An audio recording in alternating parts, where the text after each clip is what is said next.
नमस्कार दोस्तों, स्वागत है आपका BHU वर्ल्ड के इस ऑनलाइन लर्निंग प्लेटफॉर्म पे। मैं ऋषभ रंजन आज आपसे बात करने जा रहा हूँ मैथ के बारे में। मैथमेटिक्स, जी हाँ, जिससे बहुत ज़्यादा लोग डरते भी हैं, कुछ लोग इसको एंजॉय करते हैं। तो आज हम उस चैप्टर के ऊपर बात करने जा रहे हैं मैथ का, जो उसका बेसिक होता है। और यह मैं बात क्यों करने जा रहा हूँ, क्योंकि हम लोग BHU एंट्रेंस की तैयारी कर रहे हैं। आपका सपना BHU में आके पढ़ना है, और यह BHU में आने का प्रथम कड़ी क्या है कि आपसे एंट्रेंस एग्ज़ाम लिया जाता है। BHU के द्वारा आपसे एक एग्ज़ाम लिया जाता है ऑब्जेक्टिव मोड में, और इस ऑब्जेक्टिव मोड के एग्ज़ाम में आपसे मैथमेटिक्स के क्वेश्चन पूछे जाते हैं। तो मैथमेटिक्स मुख्य रूप से BA arts, BA social science का जो कंबाइंड एग्जामिनेशन होता है उसमें, BSc एग्रीकल्चर में रीजनिंग खास करके मेंटल एबिलिटी होता है, लेकिन उसमें मैथमेटिकल पोर्शन भी अब यूज करने लगा है। BA LLB और LLB में मैथमेटिकल पोर्शन का कुछ यूज होता है। तो मुख्य रूप से ये 4 कोर्स में मैथमेटिक्स पूछा जाता है, और उनका जो सिलेबस है लगभग सेम है। कुछ डिफरेंस है तो उसको अलग से कवर किया जाएगा, बाकी का सिलेबस लगभग सेम है। तो आज हम उसके सिलेबस के बारे में पहले मैं बता चुका हूँ। हमारा अभी तक का वीडियो नहीं देखे है तो सिलेबस का वीडियो जाके देख लें। और आज हम मैथमेटिक्स का एक डेमो लेक्चर लेने जा रहे हैं। आज हम लोग मैथमेटिक्स के बारे में बात करने जा रहे हैं। सबसे पहले इस वीडियो में मैं बात करूंगा कि मैथमेटिक्स पढ़ा कैसे जाता है, मैथ को कैसे पढ़ा जाए जिससे यह बोरिंग ना लगे, इसको पढ़ने में मजा आए, और हम एग्जामिनेशन में इसके क्वेश्चन को आसानी से सॉल्व कर सकें। सबसे पहली बात तो ये है। उसके बाद मैं आज नंबर सिस्टम आप लोग को बताने जा रहा हूं, जो कि मैथमेटिक्स का बेस होता है। किसी भी आप कॉम्पिटिटिव एग्जाम का तैयारी कर रहे हो, या फिर 10th लेवल का मैथ पे आप किसी भी एग्जाम के लिए बना रहे हो, पढ़ रहे हो, तो उसका बेस होता है नंबर सिस्टम। तो आज इस लेक्चर में हम उसकी बात करने वाले हैं। इस कारण आप इस लेक्चर को पूरे ध्यान पूर्वक देखिए और समझने का प्रयास करिए कि BHU कैसा क्वेश्चन पूछा जाता है, हमें किस रूप से पढ़ना चाहिए जिससे हमें सफलता मिल जाए और हम 2021 में काशी हिंदू विश्वविद्यालय के पवित्र प्रांगण में आ सके। इस कारण आप इस पूरे वीडियो लेक्चर को ध्यान से सुनिए। तो देखिए, आज हम बात करने जा रहे हैं नंबर सिस्टम के ऊपर, ठीक, नंबर सिस्टम के ऊपर। लेकिन उससे पहले मैं आपको आज बताऊंगा कि मैथमेटिक्स पढ़ा कैसे जाता है, कैसे इसकी शुरुआत करें, और जो लोग डरते हैं उनका डर में मिटाने का प्रयास करता हूं। देखिए, मुख्य रूप से मैथ में 2 चीज पूछा जाता है, 2 ही चीज पे पूरा मैथ बेस है। एक क्या है, उसका नंबर, ठीक है, नंबर, और दूसरा है सिंबल। बस यही 2 चीज। जो नंबर से खेलना जान गया, सिंबल से खेलना जान गया, उसके लिए मैथ कुछ है ही नहीं। तो सबसे पहले अपने मन से डर एकदम निकाल दे कि मैथमेटिक्स बड़ा चीज़ है, इसमें ये उलझा हुआ है। पूरी तरह से माइंड फ्री करके आप पढ़ना जब शुरू करेंगे, तब आप इसमें मजबूत अपने आप हो जाएंगे। यह बात मैं बता रहा हूँ आपको। तो नंबर सिस्टम देखिए, आपको मैथमेटिक्स में क्या पूछा जाता है, जोड़, घटाओ, गुना, भाग, यही 4 है ना। बेसिक तो यही है, और इसी से इसकी शुरुआत होती है, जो आगे चल के और हायर स्टैंडर्ड तक बढ़ते जाता है। लेकिन बेस तो यही 4 सिंबल है। और उसके बाद ये नंबर 1 से लेके जो इनफाइनाइट तक का है, उसमें हम कहेंगे कि 1 से लेके जो 9 तक का नंबर है, 1 से लेके 9 तक का नंबर, और जोड़ घटाओ गुना भाग, ये जो 8 चीज से खेलना जो शुरू कर दिया, वो मैथमेटिक्स सीख गया। सबसे पहली बात तो ये जान लीजिए आप। तो अगर आप इनसे डरते हैं तब तो मैथ जरा सा मुश्किल है, लेकिन आप ये तो जानते होंगे, बचपन से सबसे पहले यही पढ़े ही होंगे, तो इससे आपको डर नहीं लगता होगा, मेरा ऐसा मानना है, ठीक।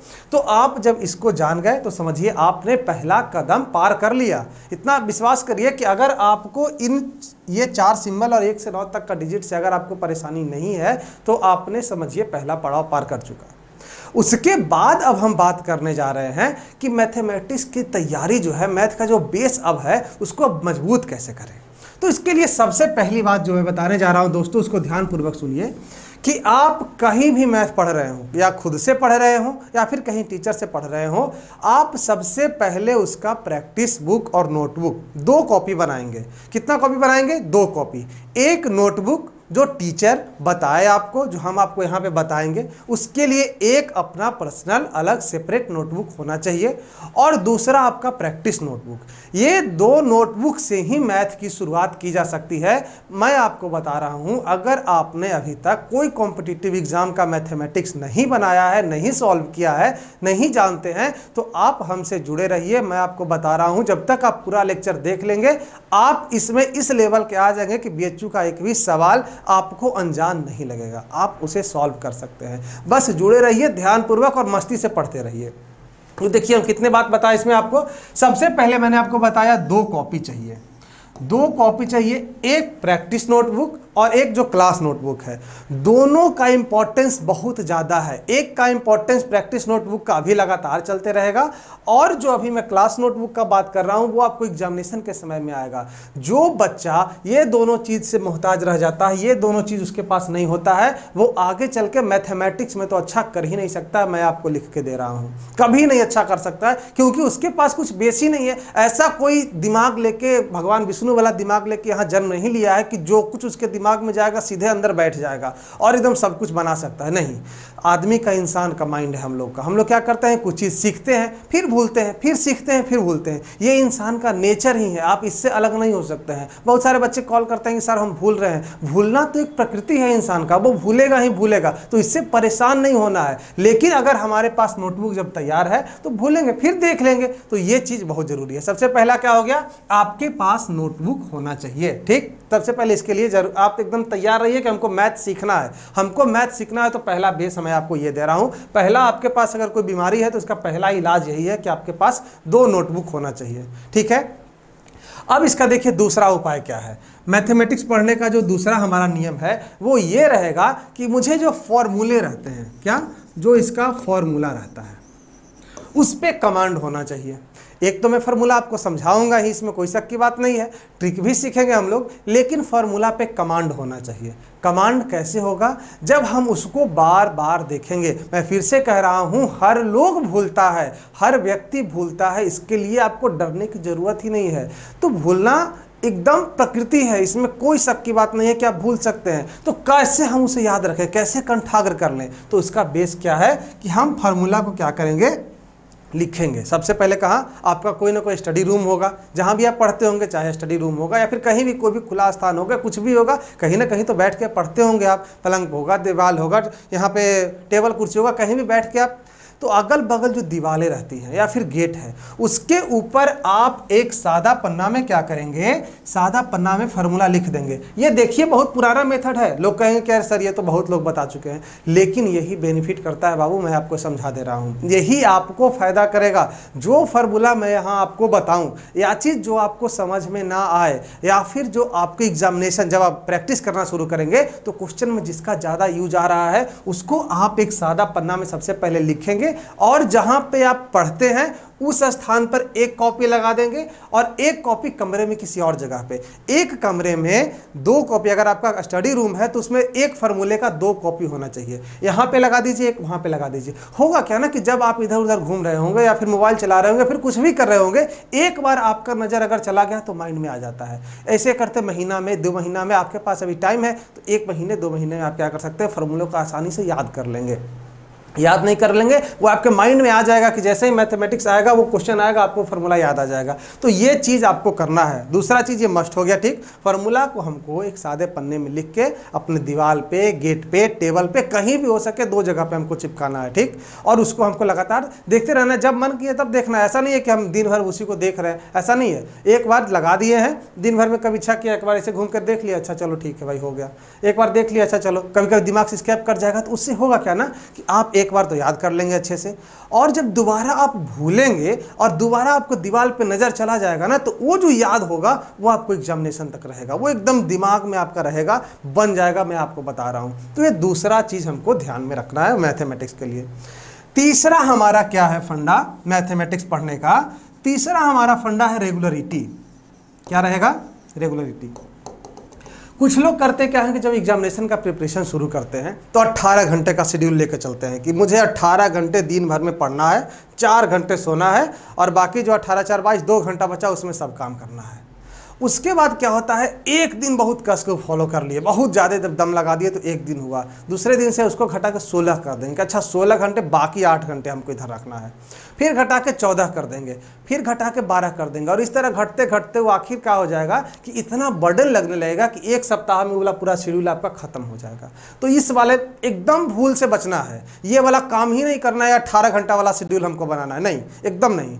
आपको क्या करना है कि मैथमेटिक्स के लिए मैं आपको बता रहा हूं, रोज 1 घंटे बस दीजिए। कितना घंटा? मात्र 1 घंटा दीजिए, उससे ज़्यादा नहीं। इतना तो दे ही सकते हैं, 24 घंटा का समय है, 8 घंटा सोएंगे, 16 घंटा बचा हुआ है, उसमें आप 4 घंटा खेलेंगे, फिर भी 12 घंटा बचा हुआ है, उसमें आप 6 घंटा कुछ और पढ़ेंगे, फिर भी 6 घंटा बचा हुआ है, उसमें भी 5 घंटा आप कुछ और करेंगे, फिर भी 1 घंटा तो दे ही सकते हैं। 1 घंटा, लेकिन ये 1 घंटा क्या होना चाहिए बाबू? ये रेगुलर होना चाहिए, पर डे देखना है। चाहे आप मैथ का प्रैक्टिस कर रहे हो या फिर किसी भी चीज़ का, 1 घंटा हमको मैथमेटिक्स पे डेली देना ही देना है, चाहे कुछ भी हो जाए। आपका समय आपका है। मैं ये नहीं कहूँगा कि आप 3 बजे भोर में उठ के पढ़िए, 12 बजे रात में उठ के पढ़िए, सुबह 6 बजे से उठ के पढ़िए, जब आपका इच्छा करे, जब आपका मूड करे, जब आपका मन मस्तिष्क करे कि नहीं अब हमको पढ़ना चाहिए यार, तो उस समय 1 घंटा हमको पढ़ना है मैथमेटिक्स, 1 घंटा पर डे, लेकिन इससे ज़्यादा नहीं। अभी अगर आप 1 घंटा पर डे दे रहे हैं तो यही धीरे धीरे ना आपको बढ़ाने का इच्छा करेगा। अभी क्यों मैथ आपको बोरिंग लगता है? क्योंकि आप जब बनाने जाते हैं तो 1-2 क्वेश्चन बनता है, फिर नहीं बनने लगता है, तो उसके बाद अपने आप लगता है कि नहीं यार छोड़ देते हैं इसको, और यही चीज़ से आपको ये बचाएगा। बात समझ में आ रही है? तो 1 घंटा हमको ये क्या करना है? डेली देना है, पर डे रेगुलर, इसको 1 घंटा हमको फोकस करना है। तो रेगुलरिटी बहुत ज़रूरी है मैथमेटिक्स में, सबसे ज़रूरी। हम तो यही कहेंगे कि अगर आप रेगुलर हैं किसी भी सब्जेक्ट के प्रति तो आपको सबसे ज़्यादा बेनिफिट यही चीज़ करने वाला है। तो हमारा क्या होगा? सबसे पहले कॉपी, उसके बाद हमको फार्मूला दीवार पे चिपका देना है, उसके बाद रेगुलर बनना है। ठीक, अब एक जो लास्ट चीज़ मैं आपको देने जा रहा हूँ वो क्या है? वो जो रेगुलर के बाद है अपने आप का टीचर बनना। ठीक, टीचर बनना। ये कैसे होगा? जब आप ये तीनों चीज़ कर लेंगे ना तो आपको मैथ बनना शुरू हो जाएगा। तो उसके बाद क्या होगा कि आप जब कंफ्यूज होने लगेंगे, क्या होगा? कंफ्यूज होने लगेंगे तो खुद का टीचर बनना है। एक मैथ खुद बनाए, देखे नहीं बना, कोई दिक्कत नहीं है, एक बार दोबारा चेक किए, दोबारा में भी नहीं गलती पकड़ा कि कहाँ पे गलती है, फिर तिवारा देखे, कहीं ना कहीं आप 3 से 4 बार में उसको पकड़ लेंगे। अगर एक बार अपनी गलती पकड़ना आप सीख गए मैथमेटिक्स में तो सोचिए आप मैथमेटिक्स का 70% पार कर चुके हैं। अब बस 30% आपको सीखना है। जो हम बनाए उसको एक बार चेक किए, 2 बार चेक किए, तीसरा बार में कुछ ना कुछ पकड़ में आएगा, और अगर नहीं पकड़ में आएगा तब तो गुरुजी है ही, यहाँ पे हम लोग हैं ही, आसानी से आपको कुछ भी सॉल्व करा सकते हैं, बता सकते हैं कि सर यहाँ पे हम कंफ्यूज हैं। लेकिन यहाँ पे आने से पहले कम से कम 3 बार आपका जरूर होना चाहिए रीचेक, कि हमने रीचेक किया है। कुछ भी मैथ बनाए रीचेक बहुत ज़रूरी है, क्योंकि BHU एंट्रेंस एग्जाम में या फिर किसी भी एग्जामिनेशन में आजकल निगेटिव मार्किंग है। अगर निगेटिव मार्किंग से बचना है तो रीचेक ही आपको निगेटिव मार्किंग से बचा सकता है। इस कारण अपने आप का टीचर बनना भी एक मेथड हुआ। तो ये 4 चीज़ हुआ, और जो लास्ट और अंतिम है, इसे आप चाहें या ना चाहे कर सकते हैं, शुरुआत करना सीखिए।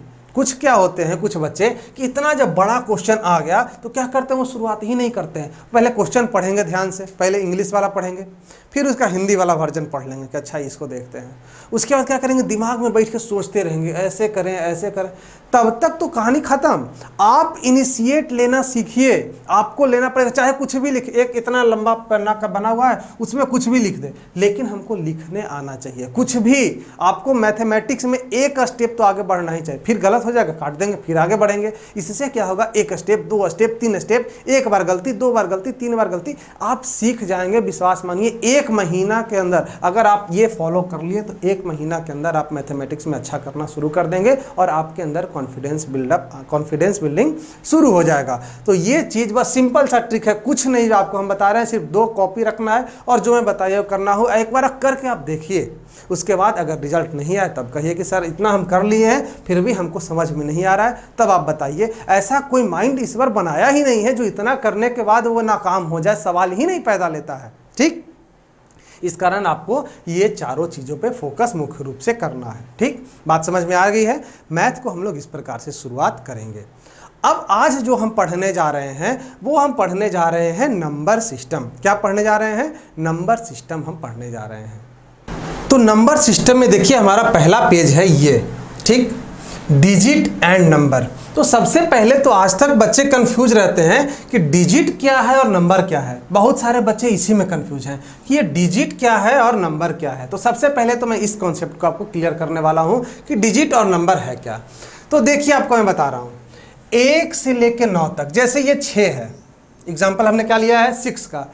ये जो 6 है यह एक नंबर भी है और एक डिजिट भी है। ठीक, डिजिट मतलब होता है अंक, इसका भी क्या होता है अंक होता है। तो ये क्या है 6 वाला, ये एक डिजिट भी है और 6 एक नंबर भी है, मतलब संख्या भी है। ये क्या है, एक संख्या भी है।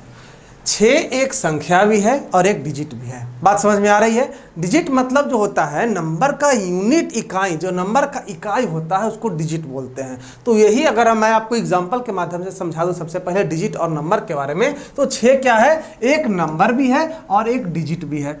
उसी प्रकार से आपके सामने 147 है, 147 लिखा हुआ है। अब आपसे पूछे कि 147 क्या है, डिजिट है या नंबर है, तो हम बोलेंगे कि 147 एक नंबर है जिसमें 3 डिजिट है। बात समझ में आ रही है। 147 क्या है, एक नंबर है जिसमें 3 डिजिट है। और तीनों डिजिट कौन कौन है, 1 है, 4 है और 7 है। बात समझ में आ रही है। ये 147 एक नंबर है जिसमें 3 डिजिट है। उसी प्रकार से हमको कह दें आपको कि बताइए 25 क्या है, 25 क्या है, तो 25 कहेंगे 25 एक नंबर है जिसमें कितना डिजिट है दोस्तों, 2 डिजिट है। बात समझ में आ रही है। उसके बाद अगर हम आपको कह दें कि जरा बताइए 70069 ये क्या है, 70069 क्या है, तो आप हमको बताएंगे कि सर 70069 एक नंबर है और उसमें कितना डिजिट है, तो उसमें टोटल 3 डिजिट है। कितना, 7, 6, 9, इसमें टोटल 3 डिजिट है। बात समझ में आ रही है कि नहीं आ रही है। सॉरी, यहाँ पे 5 डिजिट होना है, 5 डिजिट है।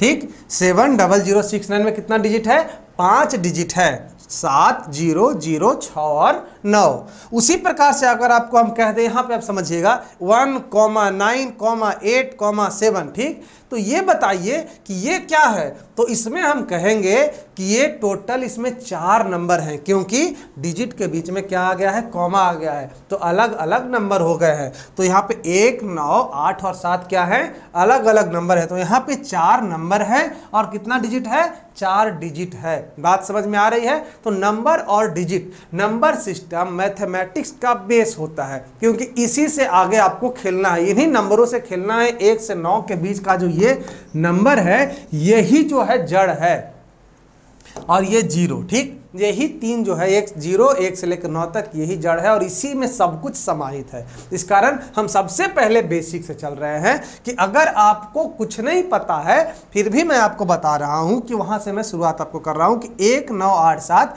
ये टोटल 4 नंबर है और इसमें कितना डिजिट है, 4 डिजिट है। अब देखिए इसमें एक ट्विस्ट आता है। क्या ट्विस्ट है कि अगर 0.35 है, 0.35, अब ये बताइए कि इसमें क्या है, ये इसमें कितना नंबर है और कितना डिजिट है। तो हम बोलेंगे कि इसमें एक जो है यहाँ पे नंबर है, यहाँ पे एक नंबर है और एक डिजिट है। कितना, एक नंबर है और एक डिजिट है। एक डिजिट कौन है, तो एक डिजिट ये 0 है। इसका अर्थ ये हुआ कि किसी पॉइंट वाले नंबर में पॉइंट के दशमलव के जो पहले संख्याएं रहती हैं, दशमलव के पहले जो अंक हैं वही उनके रियल अंक होते हैं। जैसे मैं आपको कह दूं 25.676 में आप बताइए कितने डिजिट और कितने नंबर हैं, तो हम इसको बताएंगे कि ये तो टोटल एक ही नंबर है। टोटल कितना नंबर है, टोटल नंबर तो ये 1 है, लेकिन इसमें टोटल डिजिट कितने हैं,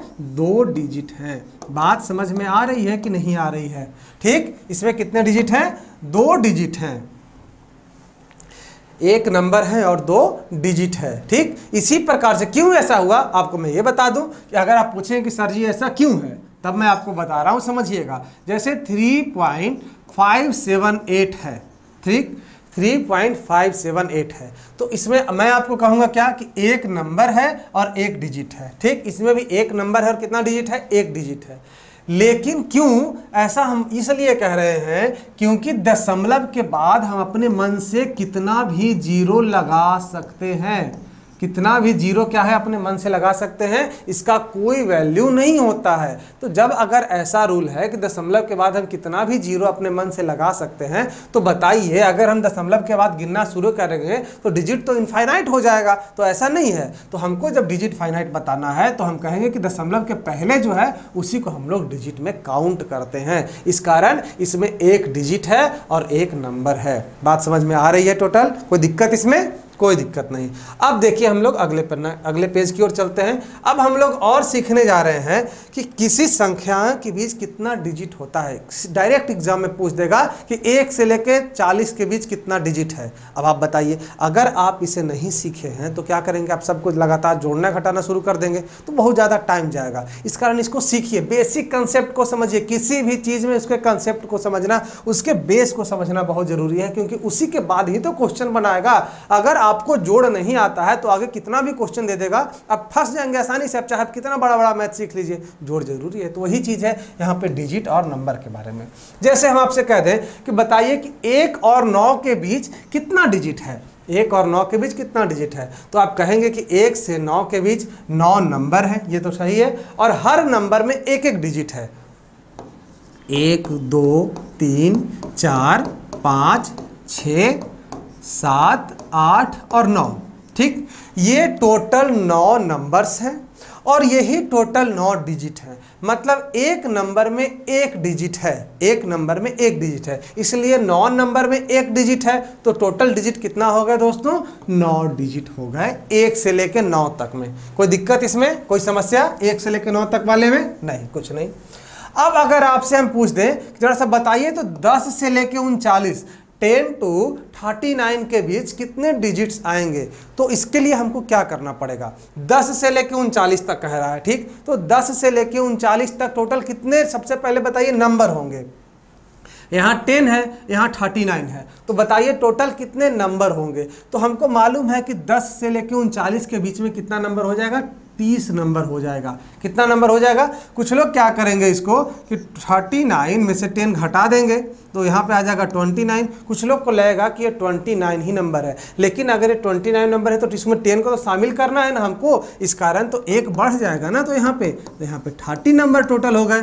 तो 10 to 39 के बीच टोटल कितने नंबर हैं? 30 नंबर हैं। और ये जो 30 नंबर्स हैं सब कितने डिजिट के बने हुए हैं? तो देखिएगा आप 10 11 12 इस तरह से करते करते यहाँ पे 39 तक सब लोग 2-2 डिजिट से बने हुए हैं। सभी नंबर कितने डिजिट से बने हुए हैं? सब 2-2 डिजिट से बने हुए हैं। इस कारण टोटल 30 नंबर, और 30 नंबर कितने डिजिट से बने हैं दोस्तों? 2-2 डिजिट से। इस कारण टोटल डिजिट कितने हो गए? 60 डिजिट हो गए। बात समझ में आ रही है कि नहीं आ रही है? तो अगर आपसे सीधे पूछ दे कि अब बताइए 1 से लेके 39 तक टोटल कितने डिजिट हैं, A1 to 39 में टोटल कितने डिजिट हैं, तब आप क्या करेंगे? तो हमको मालूम है कि 1 से लेकर 9 तक 9 डिजिट होता है और 10 से लेकर 39 तक 60 डिजिट होता है। तो टोटल कितना हो गया दोस्तों? 60 + 9, 60 + 9 = 69 या फिर 69। क्या इसको? 69। इतना डिजिट है 1 से लेके कहाँ तक? 39 तक में, अगर आपसे कोई पूछे तब। अब आप बताइए जरा सा हमारे साथ कि 1 to 99 में टोटल कितने डिजिट होंगे? 1 से लेके, कभी कभी ये क्वेश्चन डायरेक्ट पूछ दिया जाता है कि 1 से लेकर 99 तक में टोटल डिजिट्स कितने हैं। तो हम जानते हैं सबसे पहले इसको, इस टाइप के क्वेश्चन अगर 99 पूछे, 78 पूछे, 77 पूछे, 56 पूछे, 56, 89 कुछ भी पूछ दे तो हमको बनाना कैसे है? सबसे पहले हम जानते हैं कि 1 to 9 टोटल कितने डिजिट होते हैं? 1 to 9 टोटल 9 डिजिट होते हैं। ये हमको अलग कर लेना है। उसके बाद हमको 10 से चलना है और कहाँ तक पहुँचना है? 99 तक पहुँचना है। 10 से कहाँ तक पहुँचना है? 99 तक पहुँचना है। अब इन दोनों के बीच में टोटल नंबर कितने हुए जरा सा आप हमको बताइए। तो आपको क्या हम बताए हैं, तो इसके वजह से घटा देना है तो 89, और फिर हमको 10 को शामिल करना है तो 1 जोड़ देंगे। मतलब इन दोनों के बीच टोटल 90 नंबर हुए। ठीक, टोटल 90 नंबर है, 90 है। और 10 से लेके 99 तक का जितना नंबर है, 10 11 12 13 सब नंबर है, कितने कितने डिजिट से बने हैं? सब, तो सब 2-2 डिजिट से बने हुए हैं। तो इसका अर्थ ये हुआ कि 90 × 2 कितना हो गया? 180। तो अब आपसे हम पूछ देंगे कि बताइए तब 1 से लेकर 99 तक में कितने हैं? तो 9 + 180 कितना हो जाएगा दोस्तों? 189। बात समझ में आ रही है? कितना? 189। यही अगर आपसे हम पूछ दें, अब जब प्रैक्टिस बुक में आप बनाएंगे तो आप हमको निकाल के दिखाएंगे। देखिएगा, अगर आप हमसे पढ़ रहे हैं तो आप जो प्रैक्टिस बुक और नोटबुक, मैं दोनों का कॉपी फ़ोटो खींच के अपने व्हाट्सएप पे मंगवाता हूँ, ये बात एकदम ध्यान रखिएगा। तो अगर आप हल्का सा लापरवाही करेंगे तो आप टीचर के नज़र से दूर हो जाएंगे। और आप समझिए, जब आपको उचित मार्गदर्शन नहीं मिल पाएगा एग्जामिनेशन के समय तक, तब आप सोचिए किस स्थिति में चले जाएंगे, क्योंकि आपके पास उचित मार्गदर्शन। और जो हमारा बात नहीं मानता है, ऑब्वियस सी बात है, एकदम फुल बात आप मान लीजिए कि जो इतना हम बता रहे हैं अगर आप नहीं करेंगे तो आपको मैं उतना ज़्यादा वैल्यू नहीं देने वाला हूँ। क्योंकि जब मैं आपको सिखा रहा हूँ तो मैं अगर अपना समय आपको दे रहा हूँ तो मैं भी तो चाहूँगा कि आप अपना समय अपने पढ़ाई पे दीजिए। हमको नहीं दीजिए, हमको क्या ज़रूरत है आपके समय का, आप अपने पढ़ाई पे दीजिए, अपना भविष्य उज्जवल करिए। क्योंकि आप अच्छा पढ़ेंगे तभी तो हमारा भी है कि हम अच्छा पढ़ा रहे हैं, बात ये भी है। तो ऑब्वियस सी बात है, अगर मैं आपको यहाँ पे क्वेश्चन दे रहा हूँ कि अब आप हमको निकाल के दिखाएंगे 1 से लेके 89 के बीच में, 2 से लेके 78 के बीच में, 3 से लेके 109 के बीच में, जरा सा ये सब हमको आप निकाल के भेजेंगे कि इसमें टोटल कितने डिजिट्स आते हैं। बात समझ में आ रही है? तो ये 3 आपका इस पेज का होमवर्क रहा। अब हम बढ़ते हैं आगे, जिसमें आपको मैं अब सिखाने जा रहा हूँ नंबर के बारे में। क्या सिखाने जा रहा हूँ? डिजिट और नंबर क्लियर हो चुका है, तो अब मैं आपको नंबर सिखाने जा रहा हूँ कि संख्या इसको हिंदी में बोलते हैं। हिंदी इंग्लिश में कोई भी बच्चा यहाँ कंफ्यूज नहीं होगा, कुछ भी शिकायत नहीं होगा कि नहीं सर हिंदी इंग्लिश, मैं सब कुछ बताऊंगा, बाइलिंगुअल हर चीज़ बताऊंगा। तो नंबर के बारे में मैं आप बताने जा रहा हूँ आपको। नंबर मुख्य रूप से 2 प्रकार के होते हैं। कितने टाइप के होते हैं? 2 प्रकार के। एक होता है हमारा रियल नंबर और एक होता है हमारा इमेजिनरी नंबर। रियल नंबर इसका हिंदी होता है वास्तविक संख्या। क्या होता है? वास्तविक संख्या इसका हिंदी होता है। और इमेजिनरी का अर्थ होता है आभासी संख्या। हिंदी वाले जो है हिंदी में लिखेंगे, उसमें कोई दिक्कत नहीं है, इंग्लिश वाले अपना कॉपी यहीं से बना लेंगे। तो ये 2 टाइप के नंबर होते हैं। तो अब बताइए, नंबर जब 2 भागों में हमने बांट दिया तो उसमें क्या अंतर है? रियल नंबर है number represented on number line. आप, मुझे इतना विश्वास है कि आप नंबर लाइन जानते होंगे, नहीं जानते हैं तो फिर भी देखिए, एक लाइन होता है जिस पे कुछ नंबर को दिखाया जाता है। जैसे ये देखिए, ये नंबर लाइन का मैं यहाँ पर आपको फोटो दिखा रहा हूँ। ये नंबर लाइन है, बीच में 0 है, इधर साइड दाहिने साइड में पॉजिटिव में 1 2 3 4 5 6 7 तक आगे इनफाइनाइट तक चला जाएगा। यहाँ निगेटिव में -1 -2 -3 -4 -5 -6 तक माइनस इनफाइनाइट तक चला जाएगा। बात समझ में आ रही है? तो जिस भी नंबर को अगर हम नंबर लाइन पे दिखा पाने में सक्षम है तो उसे हम लोग रियल नंबर मानते हैं। ठीक है, क्या उसको मानते हैं? रियल नंबर मानते हैं। डायरेक्ट रूप से, ऐसा नहीं कि अगर मैं आपको इमेजिनरी बताऊंगा तो उसमें आपको क्लियर करूंगा कि रियल नंबर क्या करते हैं जिसको हम नंबर लाइन पे रिप्रेजेंट कर सके। बस सिंपल सा डिफिनेशन समझिए, ज़्यादा उतना भी नहीं चले जाइए कि आपको मैथ में रिसर्च करना है, आप समझिए जो आपके लिए इंपॉर्टेंट है। तो हम रियल नंबर उसको बोलते हैं। इमेजिनरी नंबर किसे बोलेंगे? इमेजिनरी नंबर हम मुख्य रूप से कहते हैं square root of a negative number. Negative number का स्क्वायर रूट, सबसे पहले तो आप निगेटिव नंबर जानते होंगे, -1 -2 -3 होता है। तो उसका जब स्क्वायर रूट किया जाता है तो उससे जो नंबर निकल के आता है उसको इमेजिनरी नंबर कहते हैं। जैसे यहाँ पे एग्जांपल में दिया हुआ है -8 का रूट -8, रूट -1। और ये देखिए, जो रूट -1 होता है उसी को हम लोग आयोटा बोलते हैं। क्या बोलते हैं? आयोटा बोलते हैं। ये आपको 12th लेवल का, अगर आप 10th में मैथ, अगर आप 10th के बाद अगर आप मैथ छोड़ दिए हो तो आपको इस चीज़ का उतना जानकारी नहीं होगा, लेकिन जिसका 12th में मैथ होगा वो जानता होगा कि अंडर रूट -1 को क्या बोला जाता है? आयोटा बोला जाता है। और जिसमें ये लग जाता है उसको इमेजिनरी नंबर कहा जाता है। ठीक, ये आपके लिए मुख्य रूप से इंपॉर्टेंट नहीं है, आपके एग्जामिनेशन में उतना ज़्यादा इससे क्वेश्चन नहीं पूछा जाता है, ना ही टच करता है। फिर भी मैं आपको एक जानकारी के लिए बता रहा हूँ कि जैसे -√8 हो गया, -√13 हो गया, ये सब नंबर क्या है? इमेजिनरी नंबर हैं। उसको इमेजिनरी नंबर को हम लोग कॉम्प्लेक्स नंबर भी कहते हैं। क्या बोलते हैं इसको? कॉम्प्लेक्स नंबर बोलते हैं। 12th में इसका चैप्टर है। इसको A+IV आयोटा के फॉर्म में इसको दिखाया जाता है। बात समझ में आ रही है? तो हमने अभी क्या सीखा? नंबर को 2 भागों में बांटा जाता है, रियल नंबर और इमेजिनरी नंबर। ठीक, अब हम लोग बात करने जा रहे हैं जरा सा रियल नंबर के बारे में। ये जो रियल नंबर क्या है? तो रियल नंबर को दोस्तों, वास्तविक संख्या जो है उसे 2 भागों में बांटा जाता है, एक इंटीजर और एक डेसिमल। ठीक, एक इंटीजर के रूप में और एक डेसिमल के रूप में। तो इंटीजर को जरा सा भी हम रोकते हैं, अब हम डेसिमल पे चर्चा करते हैं, आपको डेसिमल के बारे में समझाते हैं, जिसे दशमलव संख्या कहते हैं, दशमलव संख्या कहते हैं। ये जो डेसिमल है, ये डेसिमल को दो भागों में बांटा जाता है, एक टर्मिनेटिंग नंबर और दूसरा होता है नॉन टर्मिनेटिंग नंबर। ये दो टाइप के होते हैं डेसिमल, एक टर्मिनेटिंग नंबर और एक non terminating number. Terminating number क्या होता है, जिसे हिंदी में समाप्त कुछ बोलते हैं, जहाँ हिंदी वाले देख लेंगे। टर्मिनेटिंग में और नॉन टर्मिनेटिंग ऐसे पॉपुलर शब्द यही है, टर्मिनेटिंग और नॉन टर्मिनेटिंग। तो टर्मिनेटिंग का अर्थ क्या है कि किसी फ्रैक्शन को सॉल्व करने के बाद अगर वह फाइनाइट नंबर में, डेसिमल के बाद फाइनाइट नंबर में जाकर रुक जाए तो उसे टर्मिनेटिंग नंबर कहते हैं। जैसे अगर आपको हम कह दें 4/5, तो 4/5 को आप जब सॉल्व करेंगे तो आएगा क्या, 0.8 आएगा। तो ये डेसिमल के बाद एक अंक पे जाके ये पूरी तरह से सॉल्व हो जाता है, पूरी तरह से ये कट जाता है, इस कारण इसे हम क्या कहेंगे, टर्मिनेटिंग डेसिमल कहेंगे। अगर यहीं पे देखिए हम आपको कह दें 37/10 का क्या अर्थ हुआ, 3.7, मतलब इसमें भी दशमलव के एक अंक के बाद जाके रुक गया, तो ये फाइनाइट नंबर में हो गया। उसी प्रकार से अगर हम आपको कह दें 53/100, 53/100 मतलब 0.53, तो ये डेसिमल के दो अंक के बाद जाके पूरी तरह से ये सॉल्व हो जाता है, पूरी तरह से कट जाता है। तो ये क्या हुआ, टर्मिनेटिंग डेसिमल का ये सब क्या है, एग्जाम्पल हैं, टर्मिनेटिंग डेसिमल के एग्जाम्पल है। जैसे देखिए 0.53 हो गया, 1.34 हो गया, 3.65 हो गया, 8.53 हो गया। कुछ भी जो फाइनाइट नंबर डेसिमल के बाद एक फाइनाइट संख्या तक, फाइनाइट डिजिट तक जाके वो क्या हो जाता है, खत्म हो जाता है। डेसिमल के फाइनाइट डिजिट के बाद, डेसिमल के बाद फाइनाइट डिजिट तक जाके वो रुक जाए तो उसे हम लोग क्या बोलेंगे, टर्मिनेटिंग डेसिमल बोलेंगे। बात समझ में आ रही है, क्या बोलेंगे उसको, टर्मिनेटिंग डेसिमल।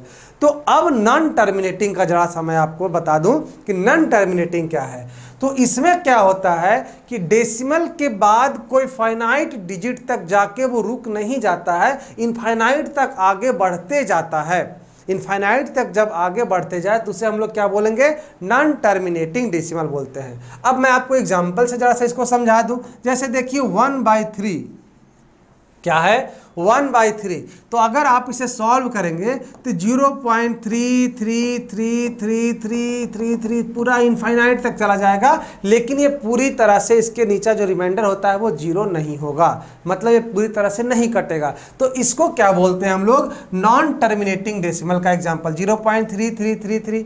जैसे उसी प्रकार से 5.666666 इनफाइनाइट तक चला जाए, ये भी नॉन टर्मिनेटिंग डेसिमल है। मतलब डेसिमल के बाद अगर फाइनाइट संख्या पे जाकर वो नहीं रुकता है तो उसे क्या बोलते हैं, नॉन टर्मिनेटिंग डेसिमल बोलते हैं। बात समझ में आ रही है। जैसे देखिए 5.666, 7.8888, 0.868686, ऐसा नहीं एक ही डिजिट तक रहता है। कभी कभी वो क्या होता है, दो डिजिट अपने आप में रिपीट करना शुरू कर देता है। उसके बाद कभी कभी क्या होता है नॉन टर्मिनेटिंग में कि कोई फाइनाइट संख्या को रिपीटेशन नहीं होता है, लगातार बढ़ते जाता है, लगातार बढ़ते जाता है। जैसे आप अपने कॉपी में जब सॉल्व करेंगे जरा सा 1/7 यहाँ पे सॉल्व कर एग्जाम्पल में लिख लीजिएगा। 1/7 को सॉल्व करिएगा, पहले भाग दीजिएगा और उसके बाद इसके एग्जाम्पल में लिख लीजिएगा।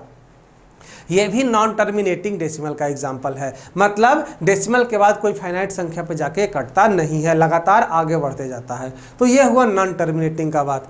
नॉन टर्मिनेटिंग दो भागों में इसको बांटा जाता है। नॉन टर्मिनेटिंग नंबर को कितने भागों में बांटा जाता है दोस्तों, दो भागों में, एक रिपीटिंग और एक नॉन रिपीटिंग। ठीक, नॉन टर्मिनेटिंग डेसिमल को दो भागों में बांटते हैं, क्या क्या, रिपीटिंग डेसिमल और non repeating decimal. Repeating decimal क्या होता है, रिपीटिंग डेसिमल का जरा सा मैं आपको अर्थ बता दूं। जैसे 0.5 के ऊपर रेकरिंग, यहाँ पे रेकरिंग छूट गया है, लगा लीजिएगा अपने कॉपी में, यहाँ पे 5-6 के ऊपर 0.5 के ऊपर रेकरिंग है, मतलब 0.5555 लगातार रिपीट करते हुए आगे बढ़ जा रहा है, तो उसको क्या बोलते हैं हम लोग, नॉन रिपीटिंग डेसिमल बोलते हैं। क्या बोलते हैं इसको, रिपीटिंग डेसिमल बोलते हैं। ठीक है, जैसे आप देख लीजिएगा 5/6, ये क्या है एग्जाम्पल, 5/6 है। तो 0 पॉइंट, आप जब 5 को 6 से डिवाइड करेंगे तो क्या होगा, 50 रहेगा, तो 6 × 8 = 48 होता है, तो 2 फिर आ जाएगा 20 आ जाएगा। तो यह 6 3 18, फिर 20 आ जाएगा। तो ये लगातार 3 3 3 3 आगे बढ़ते जाएगा। तो एक क्या हुआ कि यहाँ पे 3 के ऊपर 0.83, 3 के ऊपर रेकरिंग आ गया। रेकरिंग का अर्थ क्या होता है कि यही 3 अब आगे बढ़ते जाएगा। तो ये भी हो गया रिपीटिंग डेसिमल, लगातार अपने आप को रिपीट कर रहा है, तो इसे भी रिपीटिंग डेसिमल कहेंगे। सब नॉन टर्मिनेटिंग है, लेकिन क्या हुआ, नॉन टर्मिनेटिंग में ये रिपीटिंग है, एक ही अक्षर या 2 अक्षर लगातार अपने आप को रिपीट कर रहा है। जैसे 0.565656 लगातार रिपीट कर जाएगा, तो ये भी आ जाएगा क्या, रिपीटिंग डेसिमल का आ जाएगा, एग्जाम्पल के रूप में आ जाएगा। अब आपका है ये जो दूसरा भाग इसका है, उसको हम लोग क्या कहेंगे, non repeating decimal. Non repeating decimal, ये नॉन रिपीटिंग डेसिमल क्या होता है कि नॉन रिपीटिंग डेसिमल का अर्थ होता है कि नॉन टर्मिनेटिंग तो है, ठीक, नॉन टर्मिनेटिंग तो है, मतलब रुक नहीं रहा है, लगातार आगे बढ़ते जा रहा है, लेकिन कोई खास डिजिट इसमें रिपीट भी नहीं कर रहा है। जैसे आप देख लीजिए, पाई का वैल्यू तो आप जानते होंगे, पाई का वैल्यू तो अधिकतर लोग जानता है, 3.14, आगे कुछ लगातार लगभग अभी तक की अनुसार इसके आगे के लगभग 100 डिजिट तक निकाला जा चुका है वैल्यू, लेकिन अभी तक इसका कोई फाइनाइट वैल्यू नहीं पता चल पाया है। तो सोचिए, ये नॉन टर्मिनेटिंग तो है, लगातार बढ़ तो रहा है, लेकिन कुछ रिपीट भी नहीं हो रहा है। 1/7 जरा सा करके देख लीजिएगा, उसमें भी लगातार बढ़ते जाता है, कुछ संख्याओं के बाद फिर रिपीट आना शुरू होता है, लेकिन बहुत दूर तक वो भी क्या होता है, ऐसे ही जाता है, उसके बाद कुछ रिपीटेशन आना शुरू हो जाता है। तो इस प्रकार से क्या होगा कि नॉन टर्मिनेटिंग में एक एग्जांपल आपको सबसे अच्छा पाई है, ठीक। उसी प्रकार जैसे अगर आपको कह दे 1 2 3 4 5 6 8 9 3 7 8 कुछ भी, अगर लगातार इसी प्रकार किसी आपको कोई फ्रैक्शन मिले और जब उसको सॉल्व करना शुरू करें तो इस प्रकार से लगातार आते जाए 50 अंक तक, 100 अंक तक, इस तरह से आगे बढ़ते जाए, तो ये क्या हो जाएगा, non terminating non repeating decimal का एग्जाम्पल आ जाएगा। बात समझ में आई। हम लोग डेसिमल को 2 भागों में बांटे, टर्मिनेटिंग डेसिमल, टर्मिनेटिंग डेसिमल के बाद क्या है, नॉन टर्मिनेटिंग, फिर नॉन टर्मिनेटिंग को 2 भाग में, रिपीटिंग और नॉन रिपीटिंग डेसिमल। बात समझ में आ रही है। अब हम लोग एक चीज और करने जा रहे हैं, रियल नंबर को। पहले तो रियल नंबर को उधर हम 2 भागों में बांटे थे, अब जरा सा रियल नंबर को और हम 2 भागों में बांट रहे हैं आपके समझाने के लिए। इधर जो हम बांटे थे, ये आप ये नहीं कहेंगे कि सर आप इंटीजर भूल गए, इंटीजर आगे है, लेकिन जरा सा और मैं आपको कुछ समझाने जा रहा हूँ, इसके लिए हमको यहाँ पे रुकना जरा सा जरूरी है। अब रियल नंबर को हम लोग दो भागों में बांट रहे हैं। एक का नाम है रेशनल नंबर और दूसरे का नाम है इरेशनल नंबर। इसको हिंदी में बोलते हैं परिमेय संख्या। क्या बोलते हैं, परिमेय संख्या, और इसको हिंदी में बोलते हैं अपरिमेय संख्या, ठीक। रियल नंबर को 2 भागों में बांटा गया, रेशनल और इरेशनल। अब रेशनल नंबर किसे बोलते हैं, इरेशनल नंबर किसे बोलते हैं, इस पे मैं आपको अब समझाने जा रहा हूं। तो देखिए, रेशनल नंबर का क्या है। रेशनल नंबर वो होता है repeating and non terminating number, repeating and terminating number, repeating and terminating number are called rational numbers. Repeating and terminating का क्या अर्थ हुआ, जरा सा देख लीजिए। इसमें रिपीटिंग और टर्मिनेटिंग का अर्थ जरा सा खुद से देख लीजिए।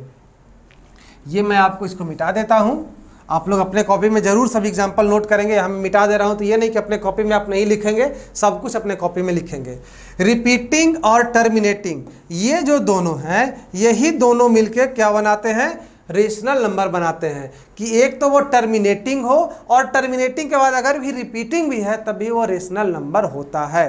पहली बात एकदम स्पष्ट रखिए माइंड में। रेशनल नंबर, एक तो P/Q का फॉर्म आप जो पढ़े हैं वो तो सही है ही, लेकिन ऐसा कौन सा फॉर्म जिसमें टर्मिनेटिंग हो और रिपीटिंग हो। टर्मिनेटिंग का अर्थ जो समाप्त हो जाए, रिपीटिंग में लगातार आगे बढ़ते जाए, लेकिन एक ही संख्या या 2 संख्या कुछ भी रिपीट हो अपने आप को, ठीक। तो इसको क्या बोलते हैं, रेशनल नंबर बोलते हैं। टर्मिनेटिंग एंड रिपीटिंग को क्या बोलते हैं, रेशनल नंबर बोलते हैं। और non terminating non repeating decimal numbers are called irrational number. क्या इसको बोलते हैं बाबू, हम इरेशनल नंबर बोलते हैं, अपरिमेय संख्या बोलते हैं। नॉन टर्मिनेटिंग मतलब लगातार रुकते नहीं, लगातार बढ़ते जाए। नॉन टर्मिनेटिंग हो, खूब बढ़े आगे, एक चीज रिपीट होते जाए लगातार। और उसमें भी नॉन रिपीटिंग, कि कोई फिक्स चीज रिपीट नहीं हो, तो ऐसे संख्या को क्या बोलते हैं हम लोग, इरेशनल नंबर बोलते हैं। Non terminating and non repeating और नहीं है, इस बात को एकदम पूरा ध्यान रखना है यहाँ पे। Non terminating and non repeating, non terminating हो और नॉन रिपीटिंग हो। यहाँ पे टर्मिनेटिंग और रिपीटिंग, बात समझ में आ रही है, यहाँ पे या वाला चीज नहीं है। तो non repeating and terminating are called rational number, non repeating and non terminating are irrational number. इसके बाद rational number is a number that can be expressed as the quotient और फ्रैक्शन ऑफ p बटा q of two integers, a numerator p and a non zero denominator of q। Rational number को हम p वटा q के form में लिख सकते हैं जहां पे q कभी भी जीरो ना हो। कहां पे? q जहां पे कभी भी जीरो ना हो। रिपीटिंग रेशनल को हम लोग p वटा q के फॉर्म में जिस भी डिजिट को, जिस भी फ्रैक्शन को हम लिख सके वो रेशनल नंबर होता है, बशर्ते वहां पे q is equal to zero नहीं होना चाहिए। बात समझ में आ रही है? रेशनल का सबसे बढ़िया आपको एग्जाम्पल मैं यहाँ पे दिखा रहा हूँ। सबसे एग्जाम्पल तो आप कुछ भी ले सकते हैं, 3/5 ले सकते हैं, 8/4 ले सकते हैं, कुछ भी एग्जाम्पल आप रेशनल का ले सकते हैं। पिछले मैंने बताया एग्जाम्पल इसके बारे में, जैसे 3/2 ले सकते हैं इसका एग्जाम्पल। जो आपका रिपीटिंग हो और टर्मिनेटिंग हो सबसे पहली बात, और टर्मिनेटिंग में रिपीटिंग हो, तो उसे क्या हो जाएगा, हम लोग रेशनल नंबर बोलते हैं। ठीक, इसमें कोई दिक्कत आपको, कोई समस्या टर्मिनेटिंग एंड रिपीटिंग में कोई समस्या नहीं होनी चाहिए। उसके बाद इरेशनल नंबर से जरा गौर करिए। Non repeating and non terminating are called irrational number. Non repeating हो, लगातार आगे बढ़ते जाए, और नॉन टर्मिनेटिंग हो जो लगातार आगे बढ़ते जाए, और नॉन रिपीटिंग हो मतलब कोई फिक्स संख्या लगातार एक दूसरे पे ना रिपीट करे, तो उसको क्या बोलते हैं हम लोग, इरेशनल नंबर बोलते हैं। जिसको कहा जाता है irrational number are all the real number which are not rational number. जो रेशनल नहीं है वो इरेशनल है, क्योंकि हम लोग रियल नंबर को दो ही भाग में बांट रहे हैं, रेशनल और इरेशनल। तो जो यहाँ पे रेशनल नहीं होगा, आपको सी बात है कि इरेशनल हो जाएगा, ऑब्वियस सी बात है। तो यही चीज है, इसका सबसे बेस्ट एग्जांपल आपके लिए पाई है। ये पाई का भी मैं आपको बता रहा था, देखिए वैल्यू 3.141592653589793232338 आगे बढ़ते जा रहा है, एंड अभी तक पता नहीं चल पाया इसका क्या है। तो इसके पास non repeating and non terminating decimal और क्या होता है, इरेशनल नंबर इसको बोला जाता है। बात समझ में आ गई? रेशनल और इरेशनल मुझे लगता है कि आपको क्लियर हो चुका होगा, सिर्फ यही 4 अक्षर से। बात कोई दिक्कत इसमें कोई दिक्कत नहीं, रेशनल को हम लोग इस भाग में लिख सकते हैं। अब मैं आपको बताने जा रहा हूं जो रियल नंबर को वहां पे 2 भागों में बांटे थे, इंटीजर और डेसिमल। तो इंटीजर के बारे में, इंटीजर 3 टाइप के होते हैं। इंटीजर में किसको किसको हम लोग शामिल करते हैं, 3 को, निगेटिव इंटीजर, जीरो और पॉजिटिव इंटीजर। तो यहाँ पे आपके सामने पिक्चर बना हुआ है इंटीजर। यहाँ पे जो नंबर लाइन है, ये बीच में जो जीरो है वो हमेशा क्या होता है, ये तो जीरो भी एक इंटीजर है। इसके बाद जो नंबर लाइन के दाहिने साइड होता है उसको पॉजिटिव इंटीजर बोलते हैं। 1 2 3, 1 के बीच में भी होता है 1.5, इस प्रकार से कुछ भी। तो यहाँ पॉजिटिव इंटीजर 1.5 नहीं है, मैं कह रहा हूँ कि नंबर लाइन में आपको बता रहा हूँ। यहाँ पे इंटीजर नंबर लाइन में है क्या, जीरो। यहाँ पे पॉजिटिव इंटीजर, और ये क्या है, negative integer. Zero is neither positive nor negative. Zero को क्या बोलते हैं, कभी आपको दे देगा क्वेश्चन में कि जीरो क्या है, पॉजिटिव इंटीजर है या फिर निगेटिव इंटीजर है। तो हमको मालूम है कि जीरो नाइदर पॉजिटिव है और नॉर निगेटिव है, ये ना पॉजिटिव इंटीजर है और ना ही ये क्या है, निगेटिव इंटीजर है। तो इंटीजर मुझे आपको विश्वास से जान चुके होंगे आप। माइनस इनफाइनाइट से शुरू करते हैं हम, माइनस इनफाइनाइट से आगे आगे बढ़ते जाते हैं। कुछ भी जो आपको इच्छा करे, माइनस इनफाइनाइट से -8, -7, -6, -5 ये सब हो जाता है। और यहाँ पे +1, +2, +3 ये सब क्या हो जाएगा, पॉजिटिव इंटीजर में आ जाएगा। कोई दिक्कत इसमें इंटीजर में कुछ नहीं। अब जरा सा मैं आपको कुछ कुछ नंबर्स के बारे में बता दूं कि वो नंबर आपके एग्जामिनेशन में, आपके आगे मैथ पढ़ने में बहुत ज़्यादा काम आने वाले हैं। उसमें सबसे पहला है होल नंबर। क्या इसको बोलते हैं, होल नंबर, और इसको हिंदी में बोलते हैं क्या, पूर्ण संख्या। इसको हिंदी में बोलते हैं पूर्ण संख्या। इसका क्या डिफिनेशन है, इसको कैसे हम लोग पहचानेंगे, all non negative integer are whole number. ठीक, जो नॉन निगेटिव इंटीजर हैं वो क्या है, होल नंबर है। तो इंटीजर तो आप लोग जान ही रहे हैं कि इंटीजर कौन कौन है, माइनस इनफाइनाइट से प्लस इनफाइनाइट के बीच सब कुछ इंटीजर है। ठीक, उसमें नॉन निगेटिव इंटीजर मतलब कि ये जीरो प्लस पॉजिटिव, ये जीरो प्लस पॉजिटिव क्या है बाबू, ये है हमारा होल नंबर। ये क्या है हमारे, ये हमारे होल नंबर है। बात समझ में आई, पूर्ण संख्या ये हमारा है।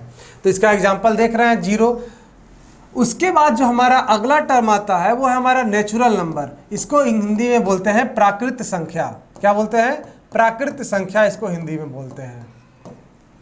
इसका क्या है? All positive numbers are natural number. जितना पॉजिटिव इंटीजर हैं वो सभी क्या है? नेचुरल नंबर हैं, 1 से लेके इनफाइनाइट तक। यहाँ पे जीरो नहीं, नेचुरल नंबर में जीरो नहीं आता है, होल नंबर में जीरो है, सिर्फ यहाँ पे नेचुरल नंबर में क्या है? 1 से लेके पूरी तरह से क्या है? इनफाइनाइट तक सभी क्या है? नेचुरल नंबर है। अगला हमारा टर्म है इवेन नंबर। इवेन नंबर जिसको हिंदी में हम लोग क्या बोलते हैं? सम संख्या बोलते हैं। सम संख्या क्या होता है? जो संख्या 2 से डिविजिबल हो। जो संख्या किससे डिविजिबल हो? 2 से डिविजिबल हो, या फिर जो 2n के फॉर्म में लिखा जा सके। n यहाँ पे क्या है? इंटीजर है। जो 2n के फॉर्म में लिखा जा सके वो क्या होता है? यहाँ पे उसको क्या बोलते हैं हम लोग? इवेन नंबर बोलते हैं, सम संख्या बोलते हैं। जैसे -6, -4, -2, 0।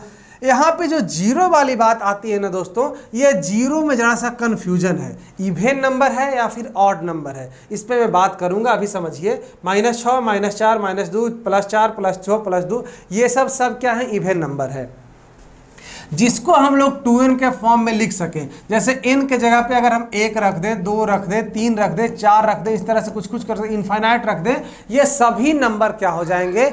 सम डिजिट हो जाएंगे, सम हो जाएंगे, क्या? सम संख्या, इवेन नंबर हो जाएंगे। जैसे 2 के जगह पे 3 रख दे तो 2 × 3 = 6, ये हमारा इवेन नंबर हो गया। 2 के जगह पे 10 रख दे, n के जगह पे 10 रख दे तो 2 × 10 = 20, ये हमारा इवेन नंबर है। बात समझ में आ रही है? तो जिसको भी हम 2n के फॉर्म में लिख सकते हैं वो सभी इवेन नंबर होते हैं। अब हम ऑड नंबर के बारे में जरा सा चर्चा कर लें। ऑड नंबर को हम लोग बोलते हैं हिंदी में विषम संख्या बोलते हैं। क्या बोलते हैं? विषम संख्या बोलते हैं। विषम संख्या क्या होता है? Which are not divisible by 2 and explain in 2n + 1। यहाँ पे 10 नहीं होगा, 1 होगा। 2n + 1 के फॉर्म में जिसको लिखा जा सके उसको क्या बोलते हैं हम लोग? ऑड नंबर बोलते हैं। ठीक, जो 2 से डिविजिबल नहीं हो उसे विषम संख्या कहा जाता है। जैसे 3 हो गया, 5 हो गया, 7 हो गया, 9 हो गया, 11 हो गया, ये सब क्या है? ऑड नंबर है। और इसे हम लोग किस फॉर्म में लिख सकते हैं? 2n + 1 के फॉर्म में इसे लिख सकते हैं। 2n + 1 के फॉर्म में इसे लिख सकते हैं। n यहाँ पे कुछ भी है, इंटीजर हम रखेंगे। जैसे n के जगह पे हम लोग क्या रख दिए? n के जगह पे हम लोग 3 रख दिए, तो 3 दूनी के 6 + 1 7 हो गया, तो ये भी इंटीजर है। अगर आपसे कोई कहे 18 क्या है जरा सा बताइए, तो इसको हम 2n के फॉर्म में लिख सकते हैं, तो ये हो जाएगा इवेन नंबर। अगर इसे 19 कर दें तो 2n + 1 के फॉर्म में लिख सकते हैं, 2 × 9 + 1, तो ये हमारा ऑड नंबर हो गया। तो इवेन ऑड आप आसानी से समझ चुके होंगे कि जो 2 से डिविजिबल हो या 2n के फॉर्म में लिखा जा सके इवेन है, जो 2 से डिविजिबल नहीं हो 2n + 1 के फॉर्म में लिखा जा सके वो क्या है? ऑड नंबर है। अब बात आती है जीरो पे। जीरो इवेन नंबर है या फिर ऑड नंबर है? तो दोस्तों मैं आपको बता दूं, इसमें बहुत सारे जो मैथमेटिशियंस हैं उनमें अभी तक कंफ्यूजन है कि जीरो को कहां रखा जाए, लेकिन अधिकतर लोग उसमें से मानते हैं कि जीरो एक इवेन नंबर है, क्योंकि इसे हम अगर 2 से डिवाइड कर सकते हैं तो यहाँ पे जीरो आ जाएगा। इस कारण ये क्या है? हमारा इवेन नंबर है। लेकिन अभी तक पूरी तरह से क्लियर नहीं हो पाया है। तो आप बस यही मैं आपको बता रहा हूं कि अगर आपके एग्जामिनेशन में आए तब भी आप क्या मानेंगे? इसे इवेन ही मानेंगे, क्योंकि बहुत सारे लोग इसे इवेन मानते हैं। अधिकतर का मत यही है कि जीरो एक इवेन नंबर है। ठीक है, अब जरा सा हम बात कर लें rule of odd and even. जरा सा मैं आपको ऑड और इवेन का रूल बता दूं कि ऑड प्लस ऑड हमेशा इवेन होता है। इसका एग्जांपल देख लीजिए कि विषम संख्या में अगर विषम संख्या को हम जोड़ेंगे तो एक सम संख्या आएगा। जैसे 3 + 5, ये दोनों विषम संख्याएं हैं, जोड़ने के बाद कितना आया दोस्तों? 8 आया। ये 8 क्या है? इवेन नंबर है। उसी प्रकार से अगर आप जरा सा देख लीजिए 7 + 11, 11 और 7 जोड़ेंगे तो कितना आएगा दोस्तों? यहाँ पे 18 आएगा। 18 एक इवेन नंबर है। इसका अर्थ क्या हुआ कि मैं प्रूफ कर चुका हूँ कि ऑड प्लस ऑड क्या होता है? हमेशा इवेन होता है। इवेन प्लस इवेन भी इवेन होता है। जैसे 2 + 6 8 आ गया, 8 + 10 18 आ गया, 18 + 12 30 आ गया, और सब जो आया है सब इवेन है, सब 2 से डिविजिबल है। मतलब इवेन प्लस इवेन भी इवेन होता है। ऑड प्लस इवेन हमेशा ऑड ही आता है। जैसे देख लीजिए 3 + 6 क्या आया? 9 आया, मतलब ऑड जिसमें मिलता है उसको क्या कर लेता है, ऑड करा देता है। तो देखिए यहाँ पे ऑड प्लस इवन क्या हो गया, ऑड हो गया। यहाँ पे देख लेते हैं 5 है और यहाँ पे इवन जरा से एक ले ले 8, 8 5 कितना होता है 13, देखिए ऑड आ गया। मतलब ऑड प्लस इवन क्या होता है, हमेशा ऑड आता है। ये सब चीज़ को आपको ध्यान रखना पड़ेगा।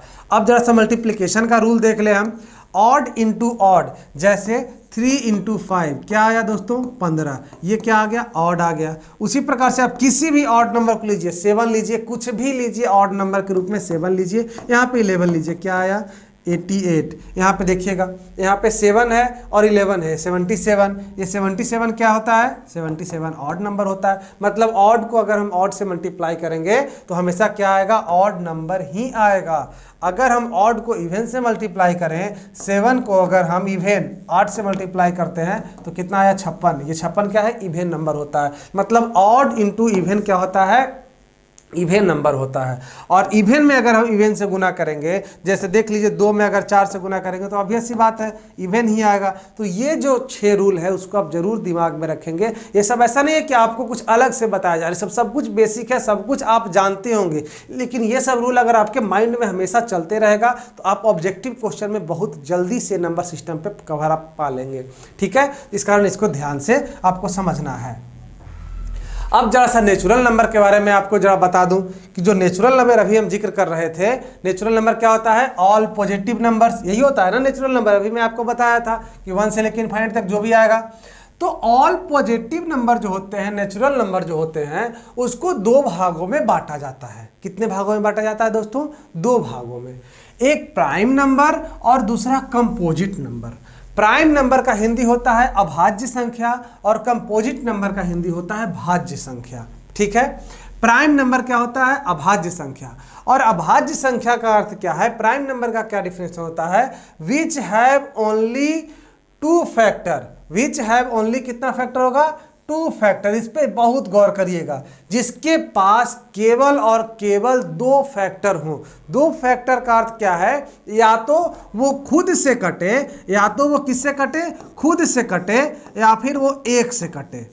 यही होता है रियल रूल किसका, प्राइम नंबर का, कि जो जिसके पास मात्र 2 फैक्टर हो, या तो वो खुद से कटेगा। फैक्टर का अर्थ होता है जो उसको काटता है, किसी भी डिजिट का या नंबर का फैक्टर क्या होता है, जो उसको काटता हो। ठीक, तो इसका क्या है कि जो संख्या विच हैव ओनली 2 फैक्टर, जो या तो 1 से कट जाए या फिर अपने आप से कटे और किसी से ना कटे, उसको क्या बोलते हैं, प्राइम नंबर। जैसे देख लीजिए यहाँ पे 2 हो गया, 3 हो गया, ये किससे कटेगा, 2 या तो 1 से कटेगा या फिर 2 खुद से कटेगा और किसी से कट नहीं सकता है। 3 हो गया, यहाँ पे 5 हो गया, 7 हो गया, यहाँ पे 11 हो गया, 13 हो गया, 17 हो गया। ये सब जो नंबर है, देखिए सब नंबर क्या है, ये प्राइम नंबर है। क्यों, क्योंकि या तो 1 से कटेंगे या फिर अपने आप से कटेंगे और किसी से इनका कट ही नहीं सकते हैं। इनका केवल और केवल 2 फैक्टर होगा। बात समझ में आ रही है कि नहीं आ रही है।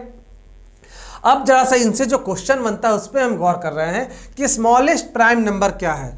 आपको मैं बता दूं कि 1 इज, यहाँ पे जो 1 है ये ना तो प्राइम नंबर है और ना ही कंपोजिट नंबर है। मतलब 1 ना तो भाज्य संख्या है और ना ही अभाज्य संख्या है। 1 भाज्य और अभाज्य कुछ नहीं है। ठीक, इस बात को हमेशा गौर करना है। तो अगर 1 कुछ नहीं है तो आप बताइए स्मॉलेस्ट प्राइम नंबर क्या हो गया। सबसे छोटा अभाज्य संख्या क्या है, 2 सबसे छोटा अभाज्य संख्या है।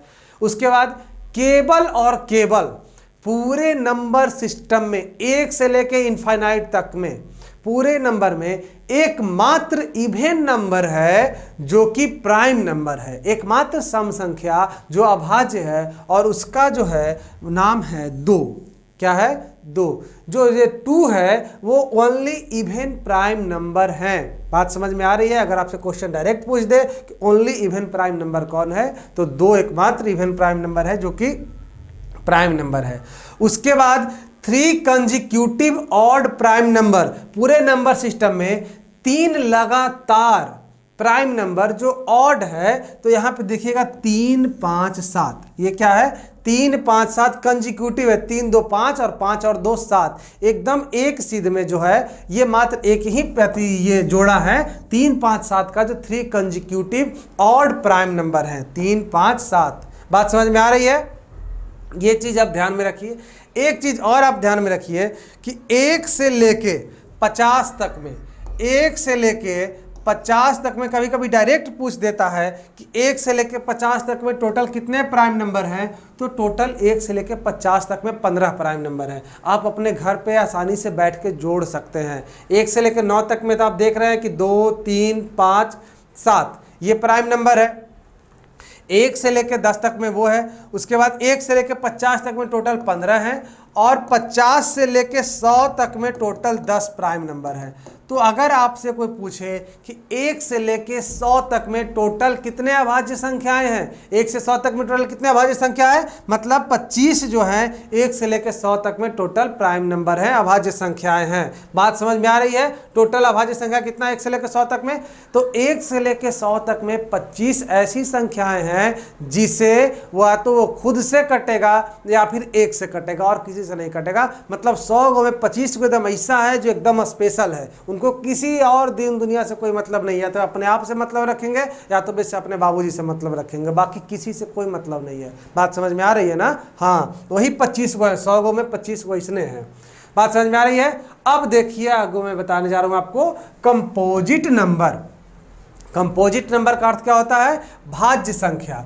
भाज्य संख्या का उसे बोलते हैं जिसका कम से कम 3 फैक्टर हो, कम से कम 3 फैक्टर हो। जैसे देखिए 4 है, या 1 से तो ही कटेगा ही कटेगा, ये 2 से भी कटेगा और ये 4 से भी कटेगा।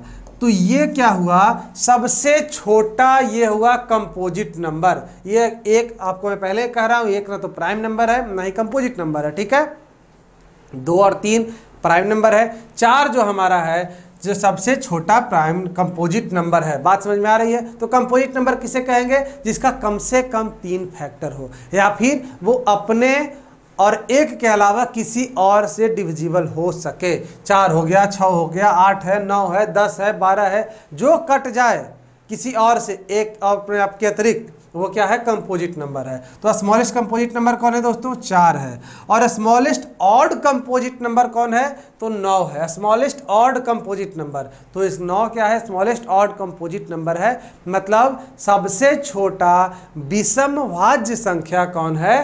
कंपोजिट नंबर कौन है? 9 है। बात समझ में आ रही है? तो ये हुआ हमारा नेचुरल नंबर को जब हम 2 भागों में बांटते हैं तब ऐसा कुछ दिख रहा है। अब हम पढ़ने जा रहे हैं नंबर का जो है, जो नंबर के जो टाइप का होता है उसका सबसे लास्ट टॉपिक, रिलेटिवली प्राइम और को प्राइम नंबर। बहुत ज़्यादा फेमस ये को प्राइम नंबर के नाम से है। को प्राइम नंबर क्या होता है कि when 2 numbers have no common factor, जब 2 नंबर में कोई कॉमन फैक्टर नहीं होता है या फिर 1 के अलावा कोई कॉमन फैक्टर ना हो या फिर उसका HCF अगर 1 हो जाए तो उसे को प्राइम नंबर कहते हैं। मतलब 2 नंबर के बीच 1 के अलावा और कोई कॉमन फैक्टर नहीं हो तो उसे को प्राइम नंबर कहा जाता है। जैसे देखिए 4 और 5 आपके सामने है। 4 किससे कटता है? देखिएगा तो 1 से कटता है, 2 से कटता है, 4 से कटता है, ठीक है। 5 किससे कटता है दोस्तों? 1 से कटता है और सिर्फ 5 से कटता है, इसी से कटता है ना। तो अब देखिए 1 तो यहाँ पे है, ये दोनों में कॉमन फैक्टर कौन है? तो मात्र और मात्र 1 जो है वो दोनों में कॉमन फैक्टर है। तो 4 और 5 को क्या कहा जाएगा? आपस में को प्राइम कहा जाएगा। 4 और 5 को क्या कहा जाएगा? को प्राइम कहा जाएगा। उसी प्रकार से 5 और 7 है, उसी प्रकार से क्या है? 5 और 7। तो 5 और 7 का अर्थ क्या है कि जैसा देखिएगा 5 का फैक्टर क्या क्या है? 1 और 5 है। 7 का फैक्टर क्या है? 1 और 7 है। इन दोनों में भी सिर्फ और सिर्फ क्या है? एक ही फैक्टर है 1, जो कि कॉमन है, ठीक। तो उसको क्या बोलेंगे हम लोग? को प्राइम नंबर बोलेंगे। उसके बाद आपको इससे अतिरिक्त मैं समझा दूँ आगे कि या फिर इसका HCF 1 हो, हाईएस्ट कॉमन फैक्टर जिसका 1 हो। हाईएस्ट मतलब एक ही कॉमन फैक्टर ही है तो उसमें हाईएस्ट क्या कहिएगा? तो हाईएस्ट कॉमन फैक्टर 1 है, उसको हम लोग को प्राइम नंबर बोलेंगे। तो ये था total number digit number system, जो मैंने आपको बेसिक से लेके यहाँ तक समझाने का प्रयास किया, जिसे आप समझ भी गए होंगे, मुझे पूरा विश्वास है। तो मैथ कैसे पढ़ा जाता है, उसमें क्या क्या चीज़ें हमारे लिए इम्पॉर्टेंट हैं और उसका बेस क्या है, कैसे पढ़ें, ये सभी चीज़ों का मैंने यहाँ पे आपके सामने डिस्कस किया। अब आपका दायित्व बनता है कि आप इसको लेके आगे बढ़िए। बात समझ में आ रही है क्या? आप इसको लेके आगे बढ़िए और जितना चीज़ मैं यहाँ बताया हूँ उन सब का पालन करिए। हमने क्या सीखा यहाँ पे, जीरो से लेके इनफाइनाइट तक के जो नंबर डिजिट हैं, minus infinite two plus infinite, उसके कितने टाइप होते हैं, किस किस टाइप का नंबर कहाँ कहाँ रखा जाता है, उनसे क्या क्वेश्चन बनते हैं, क्या क्वेश्चन बन सकते हैं, उन सब के बारे में भी मैंने डिस्कस किया, जो सबसे बेसिक होता है। अब हम आगे डिस्कस आपके साथ करेंगे। आपके साथ सबसे पहले यूनिट डिजिट के बारे में डिस्कस करेंगे, डिविजिबिलिटी के बारे में डिस्कस करेंगे, LCM, HCF, बॉड मास, आगे जितना भी नंबर सिस्टम का चैप्टर होता है उसके बारे में डिस्कस करेंगे। जब नंबर सिस्टम सीख लेंगे तो उसके बाद हम लोग चलेंगे एवरेज पे, मिक्सचर पे, प्रॉफिट लॉस, जो भी इतना सिलेबस में बताया हूँ अपने पिछले के वीडियो में, वो सब कुछ के बारे में मैं डिस्कस करूंगा और पूरे मन से पढ़ेंगे। क्वेश्चन का तो बैंड बजा कर रख देंगे, इतना मैं बता रहा हूँ, बस आप ध्यान से पढ़ते जाइए। अगर आप हमसे जुड़ना चाहते हैं तो हमारे BHU वर्ल्ड का जो ऑनलाइन क्लास है आप उसमें जुड़ सकते हैं, www.shikshaworld.com www.shikshaworld.com पे हमारा वेबसाइट है। आप उस पर जाके पेमेंट करके इनरोलमेंट लेके आप हमसे क्या कर सकते हैं, जुड़ सकते हैं। हम BSc math, BSc bio, BSc nursing, BA arts social science, BA LLB का हमारा कोर्स चलता है जिसमें हम लोग रेगुलर क्लास देते हैं। ठीक है, तो आप अगर हमसे जुड़ना चाहते हैं तो ज़रूर जुड़िए, आपका स्वागत है वहाँ। और वहाँ हम लोग क्या करेंगे, इस बार 2021 में काशी हिंदू विश्वविद्यालय में आपके आने के सपने को पूरा करने का प्रयास करेंगे। बस आप और हम अगर एक साथ रहेंगे तो ज़रूर हम इस मुकाम पे हासिल कर सकते हैं कि आप BHU जैसे प्रतिष्ठित संस्थान में पढ़ सकें। आपको हमारा लेक्चर कैसा लगा ज़रूर कमेंट बॉक्स में लिखिए। मिलते हैं नए लेक्चर में, बहुत बहुत धन्यवाद।